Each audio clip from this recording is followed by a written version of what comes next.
Now I'm going to be tying this fly here. It's a take on the famous and well-known American fly called the Quill Gordon. Now this is a CDC version, it's just a variant obviously, and it's one that I've tied a few times. It's a good wee pattern to have, good wee pattern to try. Nothing beats obviously the original, the traditional Quill Gordon, but this is one that's fished well for many friends of mine here and abroad, so I'll show you how to tie it. Now, main two sizes I was tying was a 16 and a 14. Now, the hook I'm using, this is the Full and Built, it's the Ultimate Dry, it's a barbless hook in black nickel, it's a size 16. Thread I'm going to be using is a white thread. You can use a grey or even a black, it's up to yourself, but I like the whites. It's good, it works in with the pattern. The first thing I'm going to do is just run the wax through it to get it started. Now we start just short of the eye. Then I'm going to come down to the pointer hook, remove the waist, come back up, maybe about halfway. Now I've got a summer duck, which is used in the original Quill Gordon. I'm going to take off a few fibres. It's much the same amount I would use if I was tying the Quill Gordon itself. Just tear it away with the tips lined up. Looking for a wing length round about the hook, tied forward in this case. I'm just going to tie it forward. A couple of turns, now just checking the length.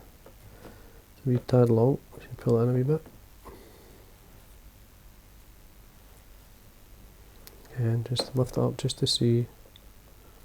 I want to see if I've got enough material. Basically, I'm going to split it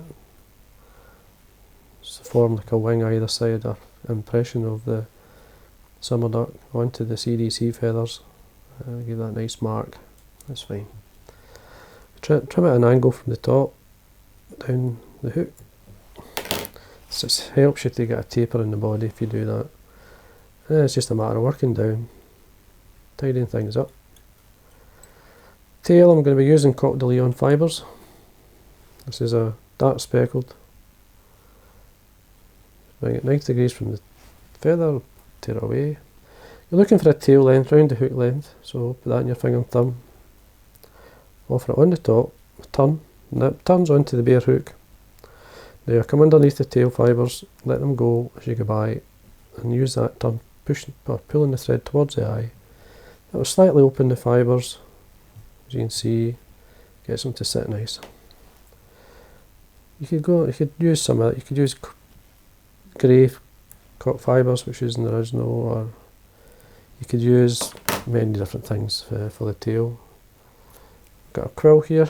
This is I've used a bleach to help remove some of the fibre, but there's some left, so I'm just going to tear it away with my nail. As you can see, it cleans it up. This is from just short of the eye, slightly dark, but that's what I want. So what I'm going to do is trim away tip, tie this in, and I'm going to work my way up. Try and get, as I say, you can see the taper in the body. If you can form a taper with cutting materials, it basically makes it easier to get that shape that you're looking for. Now, quite a few ways to protect the quill. You could wind it up, a wee bit of varnish on top, or resin, or whatever you like. Or what I'm going to use here is a wee bit of super glue onto the hook, or onto the body, and then wind over it, and that'll secure it in. Now that's Full and Built super glue. It just comes with a brush. Very easy to apply, and we just work our way up. A nice body with the quilt. We're happy, we can come across and tie it off. A bit of wax on the thread, make sure there's plenty of grip. Now you could use a couple of CDC feathers, or some natural coloured CDC. I'm going to use 4 small feathers, so tie these on top. First thing you want to do is make sure they're lined up. Now, there's a natural curve in the feather. Let me just show you, just basically sit one on top of the other. Make sure the tips are lined up. And as I say, the natural curve coming up and away, you want it.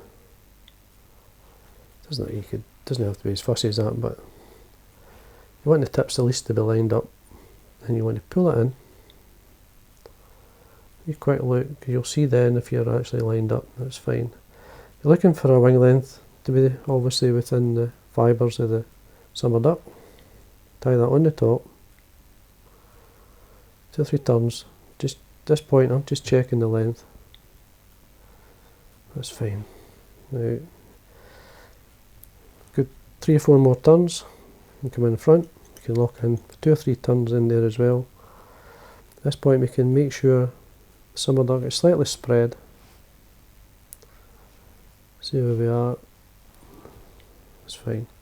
Now to tidy this thorax area up, you can use a tiny bit of dubbing. Or what I do is, here's the remains of a last fly I tied. We've got the CDC feathers. We can use the waste fibres for the dubbing. Now just hold the ends of the fibre, trim them away. Do the other side, turn it round, hold it. You can see that, but anyway, it's within my fingers. And then I just offer it to the thread, and I like to dub it on. It's really easy, dubs on. If you find it's a wee bit loose, don't worry too much, because what you can do is, as you'll see, as you wind on, you can tighten up. As I say, all you're doing here is tightening up the area, in this case, between the waist ends and the wing. You only want a couple of turns, but what you can do is the thread through it, tighten it up, lift the wing. You want to put the turns right in close to the wing, which will help lift the wing. Nice and tight. And there we are. As you can see, now we'll tidy this up when we're finished, but we want to split the wing. You could finish off at that practically, you could basically trim away the waste, but to separate the wing, spread the weight of the fly, I'm just going to split evenly the CDC and the summer duck. Just where it's sitting. When you're happy with an even split, just double checking that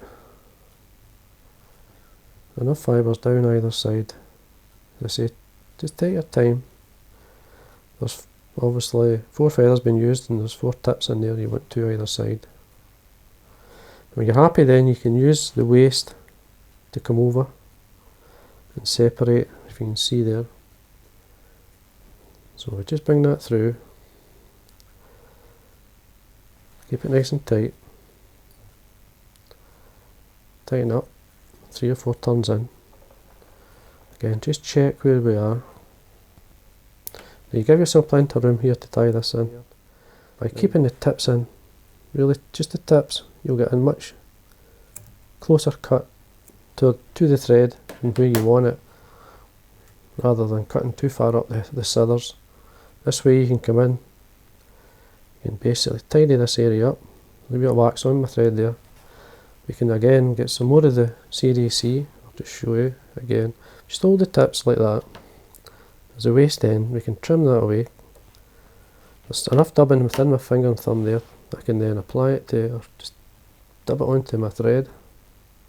Slide it up. Hold the wing back. If it starts to come away, don't worry, just tighten up. If you think it's too loose light, you can always take your thread through it, come back, it'll tighten it up. When you're happy, then what you can do, be quick, put some varnish onto the thread. Quick finish, holding back the wing. 3 to 4 turns is fine. That will lock in, the varnish will lock in the wet finish, so you'll no need to varnish it now. Now you could keep it loose like that. You could keep these fibres loose, you could keep them like that, you can, it's up to yourself. Or you can neaten it up slightly, just come in with your scissors and just cut it in line with the body of the fly. So you've got looks very nymph-like.